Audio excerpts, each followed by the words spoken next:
آپ مجھے بتائیے یہ جو 25-30 ٹی وی چینل جن پر مکمل کنٹرول ہے، 30-35 مختلف لفافے، مختلف اینکر، اتنی زیادہ ان پر انویسٹمنٹ عمران خان کو 9 مئی کے واقعات کا ماسٹر مائنڈ بنانے کی کوشش جو کی گئی، ایک سیکنڈ میں اڑ گئی، ایک سیکنڈ میں اڑ گئی۔ مجھے یہ بتائیں اسٹیبلشمنٹ نے جو جماعتیں بنائی وہ فلاپ ہو گئیں، جو کیسز بنانے کی کوشش کی گئی وہ کیسز فلاپ ہو گئے، ادھر سے سپریم کورٹ کا فیصلہ آ گیا کہ غیر آئینی ہے، ادھر سے جج فاروق فرید صاحب کا فیصلہ آ گیا، تو لہٰذا اس سارے معاملے میں اسٹیبلشمنٹ تو ہو جاتی ہے ناکام، مکمل ناکام۔ اب آگے جو کرنا ہے کرتے رہیں، لیکن ان کو پتہ چل چکا ہے کہ لوگ نہیں مان رہے۔ آپ جناب اسحاق ڈار کو وزیر اعظم بنایا جائے، یہ نون لیگ کی جانب سے شوشہ چھوڑا گیا ہے کہ ہم پیپلز پارٹی کے سامنے یہ تجویز رکھیں گے کہ اسحاق ڈار کو وزیر اعظم بنایا جائے۔ اور کیوں بنایا جائے؟ تاکہ اپنی مرضی سے جس طرح سے یعنی نام ہو، دیکھیں بے شرمی کی انتہا چیک کریں۔ پہلے تو اسحاق ڈار موجودہ سینیٹر اور وزیر آپ کا خزانہ ہے، وزیر خزانہ ہے، فائنانس منسٹر ہے، ملک کا بیڑا گرک کر دیا ہے۔ اب نون لیگ کی جانب سے باقاعدہ تجویز سامنے رکھی گئی ہے پی ڈی ایم کی اور پیپلز پارٹی کے سامنے کہ ہم اسحاق ڈار کو وزیر اعظم، نگران وزیر اعظم بنانا چاہتے ہیں، تاکہ اقتدار بے شک وقتی طور پہ چلا جائے، شہباز شریف اسمبلی ڈیزالو ہو جائے، پھر بھی اپنا وزیر اعظم ہو، تاکہ عمران خان کو کسی بھی طریقے سے مائنس کریں، کسی بھی طریقے سے آخری حد تک جائیں کہ ہو سکتا ہے جو کام شہباز شریف نہیں کر سکا، جو کام اسٹیبلشمنٹ نہیں کر سکی، جو 14-15 جماعتیں نہیں کر سکی، وہ اسحاق ڈار کے ذریعے ممکن ہو سکے۔ لہٰذا مریم نواز تو پاکستان واپس آ گئی ہیں، لاہور پہنچ گئی ہیں دبئی سے، اور سعودی عرب سے نواز شریف دبئی پہنچ گئے ہیں، اور بلاول بھٹو زرداری اور آصف علی زرداری وہ بھی دبئی پہنچ گئے ہیں، اور اب آخری ملاقاتیں ہو رہی ہیں کہ طے کیا جا رہا ہے نگران وزیر اعظم کون ہوگا۔ پیپلز پارٹی ظاہر ہے کچھ اور نام دے رہی ہے، بہت سارے نام آپ نے سنے ہوں گے، لیکن اب یہ نیا شوشہ اور نیا نام جو سرکولیٹ ہوا ہے یہ اسحاق ڈار کا ہے کہ اسحاق ڈار کو وزیر اعظم بنایا جائے۔ اور اس کے علاوہ جناب کیا ہو رہا ہے؟ دبئی ایک بار پھر سیاسی سرگرمیوں کا مرکز، زرداری کے بعد نواز شریف بھی پہنچ گئے، اور یعنی اب جو نواز شریف کا پہنچنا، وہاں پہ زرداری کا پہنچنا، بلاول کا پہنچنا، اور وہاں سے پھر مریم نواز کا آج واپس آنا، یعنی یہاں پہ تیاریاں کی جائیں۔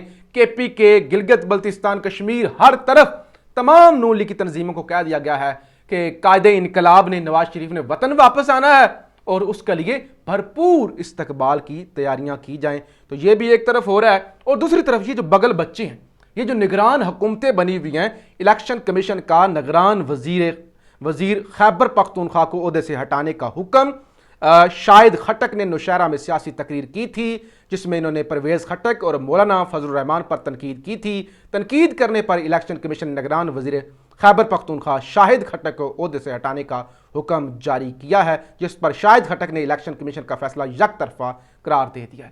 اب یہ صرف وہ مگر مچ کے آنسو، اور الیکشن کمیشن یہ ثابت کرنا چاہتا ہے جی وہ لوگوں کو پتا چلے جی ہم کتنے غیر جانبدار ہیں، حالانکہ یہ سب کا یہ بڑا پورے لوگ سب نے یہ بیان سنا ہوگا کہ تمام سیاسی جماعتوں کے نمائندے نگران حکومت کے اندر ہیں، تمام سیاسی جماعتوں نے آپس میں لڑ رہے ہیں کہ نگران حکومت کے اندر ہمارے وزیر کم ہیں، اس پر کسی کو غیرت نہیں آئی، کسی کی غیرت نہیں جاگی، لیکن اب ان کو ہٹا دیا گیا ہے۔ تو لہٰذا یہ بھی ایک وہ تاثر دینے کی کوشش کی جا رہی ہے کہ یہ جو منشی گیری ہے ہم نے بند کر دیا ہے، اور اب ہم غیر جانبدار ہو گئے ہیں، ہم پیچھے اس سارے سسٹم سے ہٹنا شروع ہو گئے ہیں۔ اس کے علاوہ جی یہ جو مسلم لیگ نون کے ذرائع کا کہنا ہے کہ حکومت الیکشن ایکٹ 2017 کے سیکشن 230 میں ترمیم پر بھی غور کر رہی ہے، یعنی اسحاق ڈار کو جب وزیر اعظم بنا دیا جائے نگران وزیر اعظم، اس کے بعد اکانومی کے اندر رد و بدل کرنا اور ان کے ساتھ چھیڑ چھاڑ کرنا، یا اکانومی کے حوالے سے کوئی بڑا فیصلہ لینا ہو، اس کا اختیار نگران حکومت کے پاس ہونا چاہیے۔ تو اس پر بھی جناب غور ہو چکا ہے شروع۔ اور چیئرمین پی ٹی آئی کے نامزد اٹارنی نعیم پنجوتھا کی جانب سے ایک بیان آیا ہے جی، جس میں انہوں نے کہا ہے کہ پی ٹی آئی کے چیئرمین آج اسلام آباد آ رہے ہیں، اگلے 2-3 دن وہ اسلام آباد گزاریں گے. آپ کو پتہ ہے کل سپریم کورٹ کے اندر بھی ان کو طلب کر رکھا ہے. یہ جو عبدالرزاق شر قتل کیس تھا اس کے اندر بھی 3 رکنی بینچ بنا تھا اور اس کے حوالے سے بھی صبح منڈے کو کیس ہے. تو عمران خان اگلے 2 سے 3 دن اسلام آباد سٹے کریں گے اور وہ اسلام آباد آ رہے ہیں. بہرحال جی مختصر ایک لمبے وقفے کے بعد آپ کے سامنے حاضر ہوا. تو آپ کو بتانے کا مقصد یہ تھا کہ عمران خان کو روکنا ناممکن ہو چکا ہے. فیصلے عمران خان کے حق میں آ رہے ہیں.